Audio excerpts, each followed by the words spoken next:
Okay, thank you for stopping in again at Nine World Chronicles. Today I want to talk about Wanga, who is a god of healing and divination who comes from the continent of Africa. This is a being who is associated with the Baganda people, or their pantheon. And these are, of course, of people who reside primarily in the area we now call Uganda.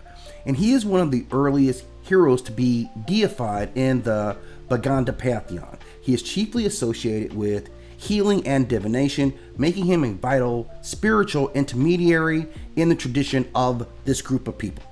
His primary roles revolve around healing, and he is invoked to restore health, and his powers encompass both the physical cures and spiritual well-being. Recount that the sun, and in some versions the moon, fell from the sky, and it was Wanga's intervention that restored these celestial bodies into their rightful places, symbolizing his role as restoring and protecting the cosmic order.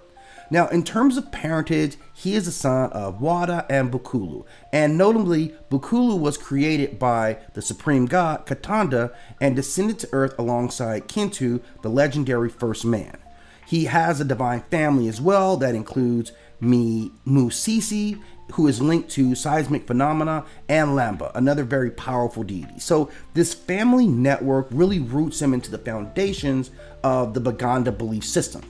Now, he typically appears as a venerable sage who exudes ancient wisdom, often shown with the garb of traditional healers, such as animal skins or sacred implements. And this kind of underscores his role as both a diviner and a healer.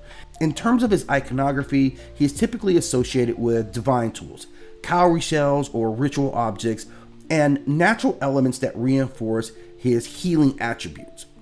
Now, among his abilities, we've talked about his mastery of divination. His ability to pierce the veil of time and interpret omens makes him a trusted and much needed guide for both personal and communal decision making. He is, of course, firmly rooted into the idea of healing, using both herbal remedies and spiritual intervention to alleviate ailments, blending both the physical and the mystical elements. In terms of his act of restoring the sun or the moon into its place in the sky, he firmly roots himself into the idea of his power of renewal and the ability to restore the balance of the cosmos, which elevates him to one of the highest levels of power when we talk about any type of deity. He also possesses spiritual mobility, meaning he has the ability to transverse between the spiritual and the material realms at ease, and this kind of affirms his role as being a mediator between the gods and the mortals. And he possesses massive cultural significance to these people, not only being their bridge between a human world and the divine realm, but he also offers solace, guidance, and healing in times of need. So he's someone they can always depend on as a deity. His heritage reinforces the core Baganda values and reinforces their cosmology, anchoring the community's identity in an ancient shared spiritual heritage, which is very important.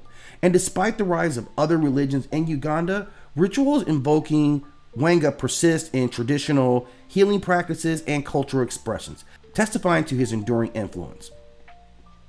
Now, his modern influences obviously are still high. I just mentioned how he's still mentioned in healing practices, but beyond that, artists, storytellers, and cultural custodians continue to draw on his myth to inspire contemporary expressions of Ugandan identity. And in that context, he still serves as a reminder of their intrinsic link between their community well-being and cosmic harmony.